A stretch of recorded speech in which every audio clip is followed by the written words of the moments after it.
Hi hello welcome my channel. నేను మీ సువర్ణ. ఈరోజు ఒక వీడియోతో మీ ముందుకు వచ్చాను. భక్షాలండి, అదే బొబ్బట్లు. ఎలా చేస్తాము, నేను చేసే విధానం ఎలా ఉందో చూసి కామెంట్ బాక్స్లో కామెంట్ చేయండి. ఫస్ట్ అయితే నేను పచ్చెనగపప్పుని కుక్కర్లో వేసి 6 విజిల్ దాకా వేసాను. ఎందుకంటే పచ్చెనగపప్పు ఎక్కువ టైం తీసుకుంటుంది కనుక ఉడకడానికి.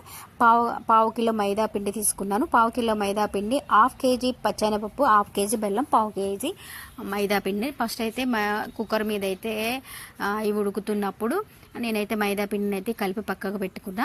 ఎందుకంటే కొంచెం అది కూడా లూజ్ కావాలి, మంచిగా సాగాలి కనుక అది కూడా ముందే కలిపి పెట్టుకోవాలి. ఒక పక్కనే నెయ్యి అయితే వేడి చేస్తున్నా. ఈ లోపు పచ్చెనగపప్పు అయితే ఉడికింది. ఆ ఉడికిన దానికి ఏం చేయాలంటే కొంచెం లూజుగా కాకుండా కొద్దిగా గట్టిగా ఉన్నప్పుడే దించేసి బెల్లాన్ని అయితే సన్నగా తరుక్కొని తొందరగా ఉడుకుతుంది అన్నమాట. అట్లా తరుక్కోవడం వల్ల పావు కిలో మైదా పిండి పక్కగా కలిపి పెట్టిన. ఆ తర్వాత 1/2 కేజీ ఉడికిన పచ్చెనగపప్పుకి 1/2 కేజీ బెల్లాన్ని అయితే తరిగి సన్నగా తరిగి అయితే బెల్లంలో వేసిన. కొంచెం గట్టిగా ఉన్నప్పుడు వేస్తే ఈ బెల్లం లూజ్ అయ్యి ఈ వాటర్ని ఆ పచ్చెనగపప్పు కొంచెం ఉన్న గట్టితనాన్ని ఉడుకుద్ది అనమాట.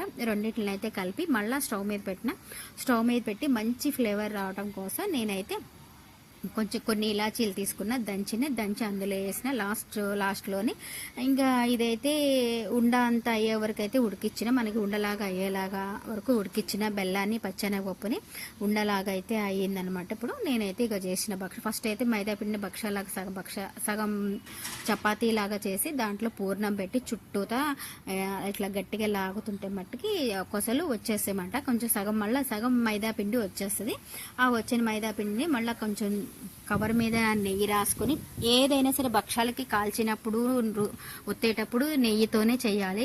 అలా నెయ్యితోని అలా సన్నగా ఒత్తుకున్నాను. అందరూ పెద్దగా చేస్తారు. నేనైతే భక్షాలు కొంచెం చిన్న సైజే ఉండాలి, నేను అలాగే ఉంచిన.